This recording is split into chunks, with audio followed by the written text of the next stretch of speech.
Hello, this is Nisha Jani, film and television actress and model. અને આજે હું આવી છું જનસેવા કેન્દ્રમાં અને આપણા કલેક્ટર શ્રી મેહુલભાઈ દવે સાથે આપણે આજે થોડી ચર્ચાઓ કરીશું. સર, તો આપણે સામાન્ય જનતાને જણાવીએ કે જનસેવા કેન્દ્ર એ શું છે? બેના, આપનું તો પ્રથમ હું સ્વાગત કરું છું, કારણ કે આપના દ્વારા ખૂબ લોકો સુધી સાચી અને સહજ માહિતી પહોંચશે.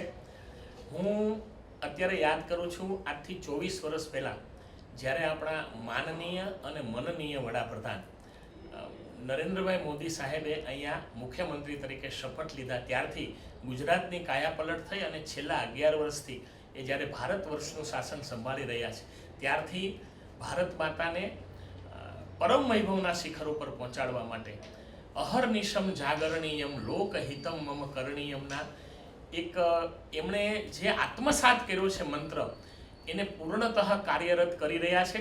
અને એમનું જે આપણે જીવન જોઈએ તો રાષ્ટ્રાય સ્વાહા ઇદમ ન મમ, મારું જે કંઈ છે બધું જ રાષ્ટ્રને અર્પણ છે. તમે વિચારો, જે વ્યક્તિએ એક પણ રજા લીધી નથી અને ગુજરાતના અને સમગ્ર દેશના છેવાડાના લોકોની, ગરીબ લોકોની સતત ચિંતા કરી છે, એ આપણે અહીંયા જ્યારે મુખ્યમંત્રી હતા ત્યારે પણ જોયું છે.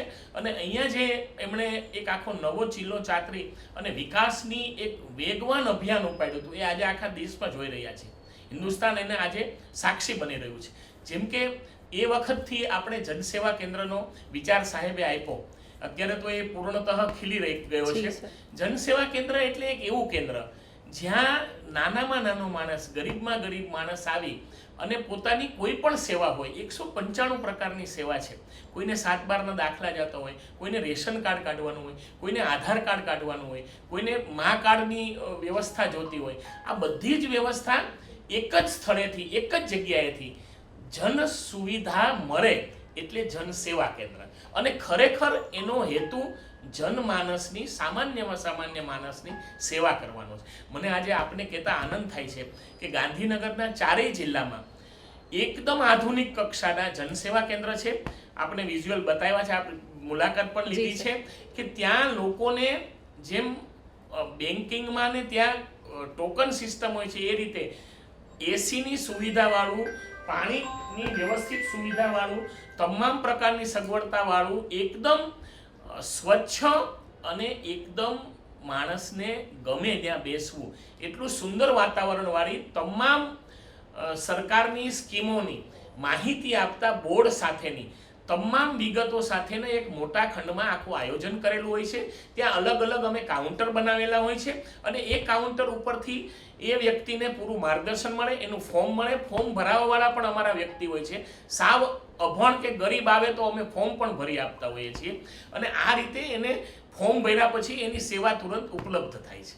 એટલે જનસેવા કેન્દ્ર એ સામાન્ય જનમાનસને, ગરીબ માણસને કેન્દ્રમાં રાખી અને જે માનનીય મોદી સાહેબે વિચાર આપ્યો છે એનું મૂર્તિમંત સ્વરૂપ છે.